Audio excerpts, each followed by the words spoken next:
Hello అండి, అందరికీ నమస్కారం. Welcome to Gruharuchulu. ఈరోజు నేను మీకు చూపించబోయే రెసిపీ మెంతాకు చికెన్ కర్రీ.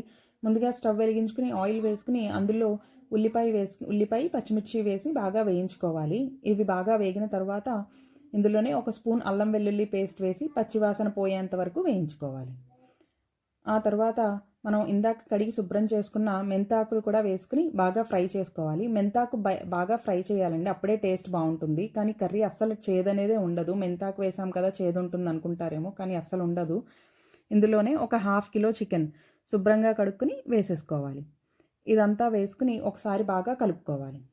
సిమ్లో మూత పెట్టేసుకుని ఒక 5 మినిట్స్ ఉంచుకుని కొంచెం నీరది పైకి వచ్చిన తర్వాత ఇందులో పసుపు, ఉప్పు, కారం, ధనియాల పొడి, జీలకర్ర పొడి ఇవన్నీ వేసుకుని ఒకసారి బాగా కలుపుకోవాలి. కలిపిన తర్వాత ఇందులో ఒక గ్లాస్ వరకు వాటర్ వేసుకోవాలి. వాటర్ వేసుకుని హైలో పెట్టుకోవాలి. ఒకసారి ఒక ఉడికొచ్చిన తర్వాత మీడియం ఫ్లేమ్లో పెట్టుకుని మూత పెట్టేసుకోవాలి. ఒక పావుగంట అయిన తర్వాత బాగా దగ్గరకు వస్తుంది. అంతేనండి, ఎంతో రుచికరంగా ఉండే చికెన్ మెంతి కూర రెడీ అయిపోయింది. మీకు గనక ఈ వీడియో నచ్చినట్టయితే లైక్ చేయండి. మీ ఫ్రెండ్స్ అండ్ రిలేటివ్స్కి షేర్ చేయండి. మీరు నా వీడియో ఫస్ట్ టైం చూస్తున్నట్టయితే సబ్స్క్రైబ్ చేసుకోండి.